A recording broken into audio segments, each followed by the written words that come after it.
What if everything you were taught about bombing was wrong?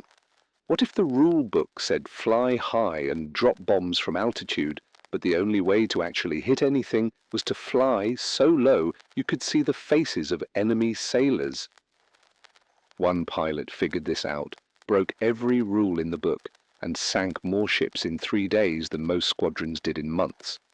This is the story of Pappy Gun and the birth of skip bombing, a technique so dangerous that commanders initially forbade it, a tactic so effective that it changed the entire Pacific War, and it all started with one crazy pilot who decided 200 feet was the perfect altitude to attack a warship.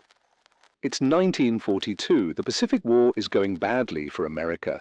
The Japanese control most of the Pacific Ocean. Their navy is huge and well trained. Their merchant fleet is supplying troops across thousands of islands. American bombers are trying to stop this supply line, but they're failing badly. The problem is accuracy. American pilots are trained to bomb from high altitude, 10,000 feet, 15,000 feet, sometimes higher. You fly over the target, drop your bombs, and hope they hit something. But hitting a moving ship from that height is nearly impossible. The ship can see you coming from miles away. They start maneuvering, changing speed and direction. By the time your bombs fall, the ship has moved. Most bombs miss by hundreds of feet. They splash harmlessly into the ocean. The numbers were embarrassing. American bombers were using thousands of pounds of explosives and getting maybe 1 or 2 hits out of every 100 bombs dropped. That's a 1 to 2% hit rate, completely unacceptable. Ships were sailing through war zones basically untouched. The Japanese were laughing at American bombing attempts. Pilots knew this. They would risk their lives flying missions, use up all their bombs, and watch every single one miss the target. It was frustrating beyond belief. Some pilots started experimenting. What if we fly lower? What if we get closer? But their commanders shut that down immediately. Flying low over warships was suicide. Ships had anti-aircraft guns. Flying low meant flying right into their effective range. You'd get shot down before you could drop your bombs. That's where the rule book said the discussion ended. High-altitude bombing was the doctrine. It was what pilots were trained to do. It was what the military manuals said to do. If the hit rate was low, well, you just had to drop more bombs, build more planes, fly more missions. Eventually you'd hit something. That was the official position. But there was this one guy who didn't care about the official position. His name was Paul Irving Gunn. Everyone called him Pappy because he was older than most pilots. He was 40 years old in 1942, which was ancient for a combat pilot. Most pilots were in their early 20s. Pappy had been flying since before most of them were born. Pappy wasn't even supposed to be a combat pilot. He was originally a Navy pilot in the Philippines before the war. When the Japanese invaded, he helped evacuate his family to Australia, then stayed behind to fight. He transferred to the Army Air Forces and started flying whatever missions they needed. Transport, reconnaissance, bombing, he did it all. But Pappy had something most pilots didn't have: experience, age, and most importantly, he didn't give a damn about following rules that didn't work. When he saw American bombers missing every shot from high altitude, he didn't accept it. He started thinking, there has to be a better way. Pappy's background wasn't military. Before the war, he had been a barnstormer and bush pilot. Flying low was what he did, landing on tiny airstrips, flying through bad weather, pushing planes to their limits. That was normal for him. So when everyone else said flying low over warships was impossible, Pappy thought, why? He started experimenting on his own. He would take a bomber out on training flights and practice low-level approaches over the ocean, not 10,000 feet, not 1,000 feet, 200 feet, sometimes lower. He wanted to see what it felt like, how fast things happened at that altitude, how much reaction time you had. What Pappy discovered changed everything. At 200 feet, you could actually see your target clearly. You weren't guessing where the ship was, you were looking right at it. And more importantly, at that altitude, something crazy happened with your bombs.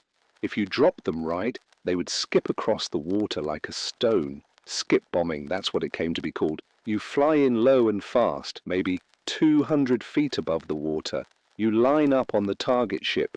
At the last possible second, you release your bombs. The bombs hit the water, bounce, skip forward, and slam into the side of the ship right at the waterline. It's like throwing a rock across a pond, except the rock is a 500-pound bomb and the pond is the ocean. The physics made sense once you thought about it. A bomb dropped from high altitude falls straight down. It has to hit the exact spot where the ship is, but a bomb that skips across the water has a much bigger kill zone. Even if your aim is slightly off, the bomb might skip into the target anyway. And hitting a ship at the waterline is devastating. That's where the armor is thinnest. That's where a hole will flood the ship fastest. Pappy tested this theory on practice runs. He would drop dummy bombs and watch them skip. He adjusted his approach angle, his speed, his release timing. He practiced until he could put a bomb exactly where he wanted it. And then he went to his commanders and told them he had solved the bombing problem. They laughed at him. Are you insane? Fly at 200 feet toward a warship loaded with anti-aircraft guns? You'll be shot down before you get anywhere close. The idea was rejected immediately. Stick to high-altitude bombing, that's an order. But Pappy didn't follow orders he thought were stupid. He kept practicing. He trained other pilots who believed in his idea. He modified planes to be better suited for low-level attack. He added extra guns to the nose so they could shoot back at ships while approaching. He was building his own little skip bombing air force, whether the brass approved or not. Then came March 1943, the Battle of the Bismarck Sea. This was Pappy's chance to prove skip bombing worked. Japanese were sending a major convoy to reinforce their troops in New Guinea. 8 transports carrying thousands of soldiers, escorted by 8 destroyers. American intelligence spotted the convoy and ordered an attack.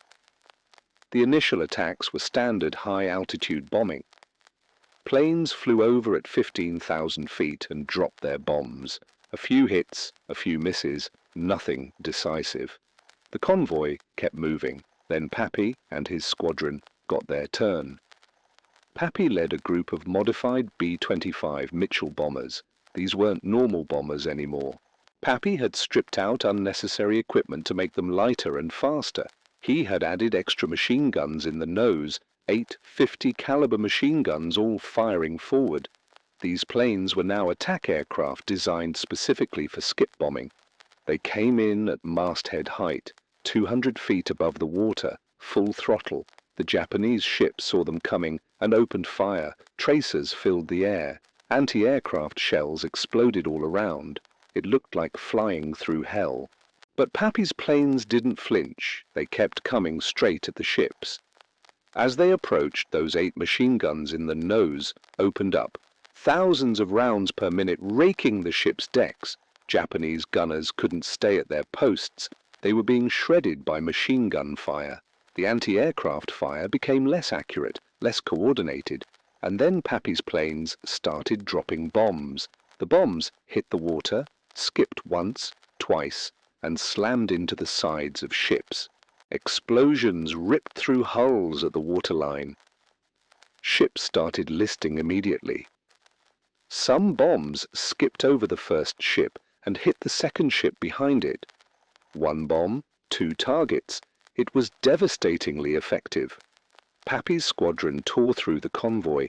Bomb after bomb found its target. Ships were on fire, sinking or dead in the water. The Japanese destroyers tried to maneuver, but at 200 feet, the bombers adjusted faster than the ships could turn. There was nowhere to hide. In 3 days of attacks during the Battle of the Bismarck Sea, American aircraft using skip bombing tactics sank all 8 transports and 4 destroyers. 12 ships total, over 3,000 Japanese soldiers drowned. It was one of the most one-sided naval victories of the Pacific War. And it proved that Pappy gun skip bombing worked. The hit rate went from 2% to over 60%. Think about that. Instead of missing 98 times out of 100, pilots were now hitting targets more than half the time. It was a revolution in naval warfare. Suddenly, Japanese ships weren't safe anywhere. Even with full destroyer escorts, even with air cover, they could be wiped out by low-level bombing attacks. After the Battle of the Bismarck Sea, skip bombing became standard doctrine. The same commanders who had forbidden it were now ordering everyone to learn it. Pappy Gunn became a legend. He was promoted and awarded medals. More importantly, he was proven right. Breaking the rules had saved lives and won battles, but skip bombing was still incredibly dangerous.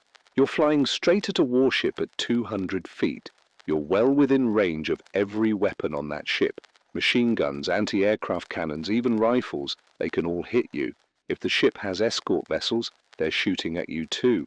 You're flying through a wall of lead and explosives.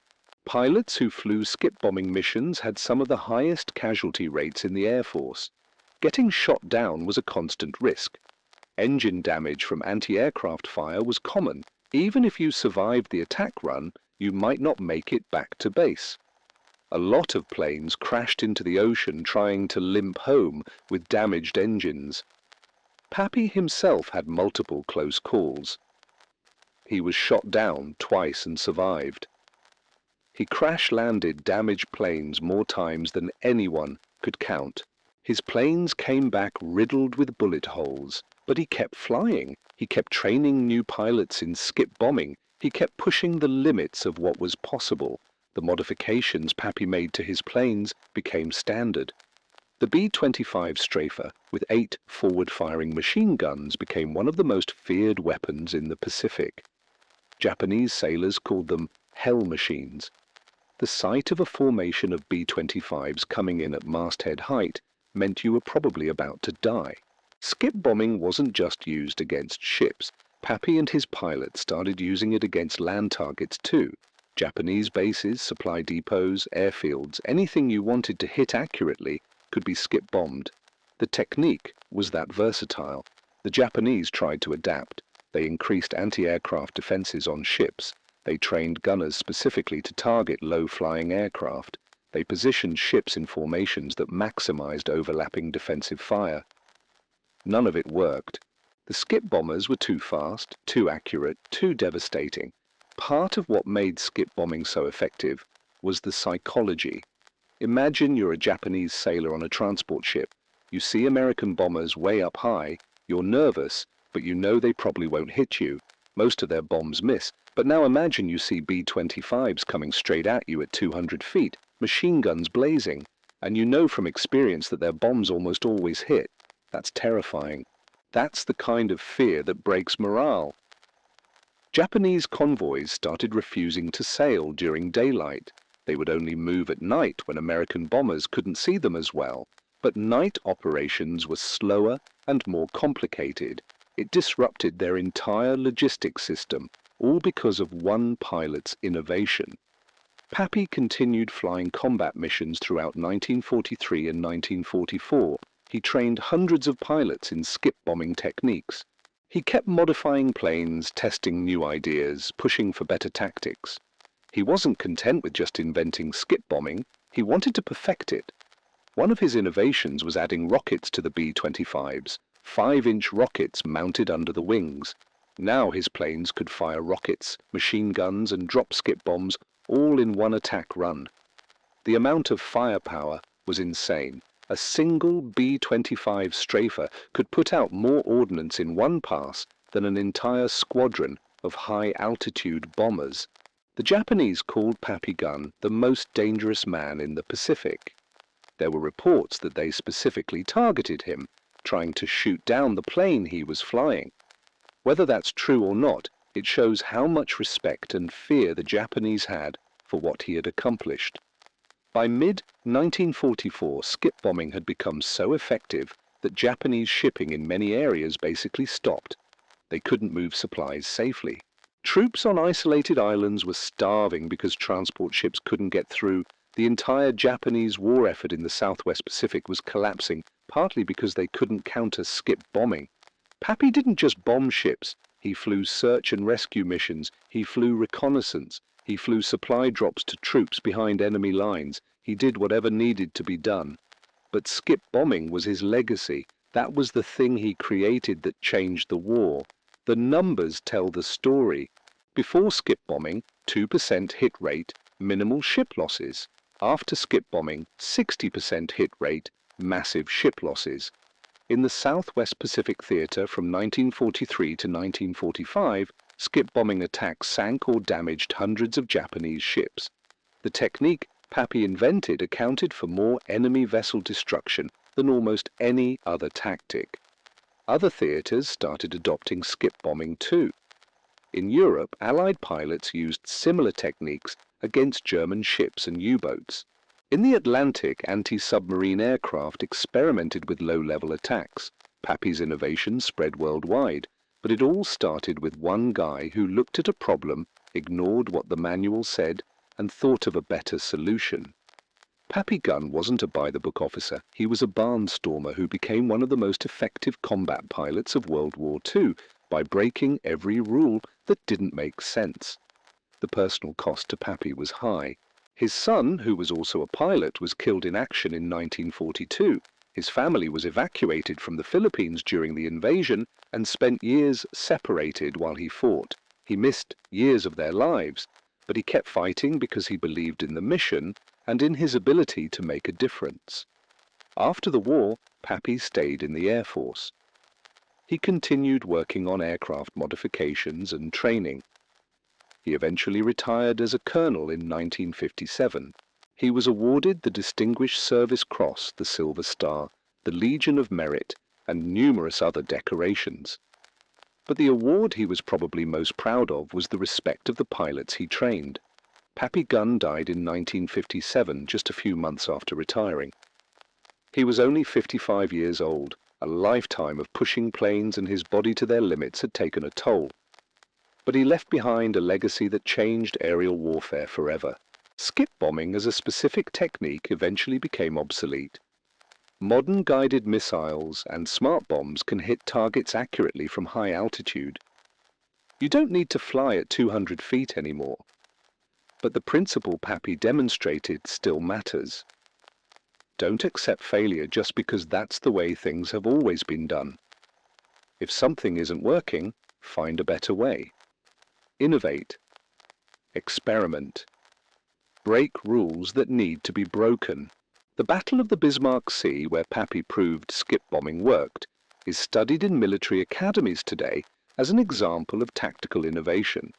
It's taught as a case study in how one person's idea can change the outcome of battles and wars. Many of the pilots Pappy trained went on to have distinguished careers. They spread his techniques and his attitude throughout the Air Force. His influence extended far beyond the missions he personally flew. There's a crater on the moon named after Pappy Gunn. The Air Force named a C-130 transport plane the Pappy Gunn in his honor. Multiple books have been written about him and his innovations. He's remembered as one of the great American airmen of World War II. But beyond the awards and recognition, Pappy's story is important because it shows the power of creative thinking in warfare. The side that adapts fastest usually wins. The side that questions assumptions and tests new ideas gains advantages. Pappy embodied that spirit. Imagine if Pappy had listened to his commanders when they forbade low-level bombing. Imagine if he had followed the rules and stuck to high-altitude tactics that didn't work. How many more ships would have reached their destinations? How many more Japanese reinforcements would have made it to battlefields? How many more American lives would have been lost? We can't know for sure, but it's clear that Pappy's innovation saved lives and shortened the war. His refusal to accept failure made a real difference. That's the mark of a true military innovator. The pilots who flew skip bombing missions were some of the bravest men in the Air Force. Flying at 200 feet toward a warship takes guts.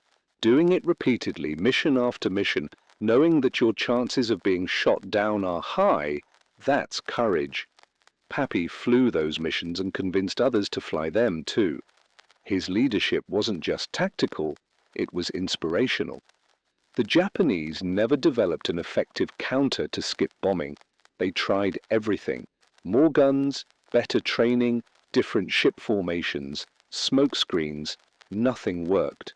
Once American pilots mastered the technique, Japanese ships were vulnerable. That vulnerability contributed significantly to Japan's eventual defeat. In the final analysis, Pappy Gun's legacy is about more than just skip bombing. It's about the importance of questioning authority when authority is wrong. It's about persistence in the face of rejection. It's about having the courage to try something new, even when everyone says it won't work. The military can be rigid. There are rules, regulations, procedures. Most of the time, these exist for good reasons. But sometimes the rules are wrong. Sometimes what worked yesterday doesn't work today. The ability to recognize that and adapt is crucial. Pappy recognized that high-altitude bombing against ships wasn't working. Instead of accepting it, he found a better way. He tested it, he proved it, and he changed how the war was fought. That's innovation in action. Today's Air Force still values innovation. They encourage pilots and officers to think creatively, to challenge assumptions, to find better ways of doing things. That culture of innovation can be traced back to people like Pappy Gun, who demonstrated its value. The story of Pappy Gun and skip bombing reminds us that warfare is constantly evolving. New technologies, new tactics, new strategies are always emerging. The side that embraces change and innovation has an advantage. The side that sticks rigidly to old methods falls behind. World War II was full of innovations. Radar, jet engines, nuclear weapons, code breaking, all changed warfare in fundamental ways. Skip bombing might seem small compared to these, but it had a real, measurable impact on the Pacific War. And it came from one pilot's determination to find a better way. If you ever visit the National Museum of the United States Air Force, you can see a B-25 strafer similar to the ones Pappy Gun modified. It's an impressive sight. 8 machine guns in the nose, bomb racks under the wings, rockets mounted on hard points. It looks like exactly what it was, a purpose-built ship killer. Looking at that plane, you can imagine what Japanese sailors felt when they saw it coming. That combination of firepower and low-level tactics was unstoppable. And it all started because one pilot decided that 200 feet was the right altitude to attack a warship. Pappy Gun's story deserves to be better known. He's not as famous as some other World War II pilots, but his impact was enormous. The technique he invented sank hundreds of enemy ships. The pilots he trained carried on his legacy. The tactical innovations he championed changed how aerial warfare was conducted. So the next time someone tells you something can't be done, remember Pappy Gun. Remember that sometimes the rule book is wrong. Remember that innovation comes from people willing to question assumptions and try new things. Remember that one person with a good idea and the courage to test it can change the world. Pappy Gun flew at 200 feet when everyone said he should fly at 10,000. He skip-bombed ships when everyone said it was suicide. And he sank 12 Japanese ships in 3 days when everyone said it was impossible. That's the kind of pilot, the kind of leader, the kind of innovator we should all aspire to be. Drop a comment about this insane bombing innovation and subscribe for more forgotten war stories that changed history.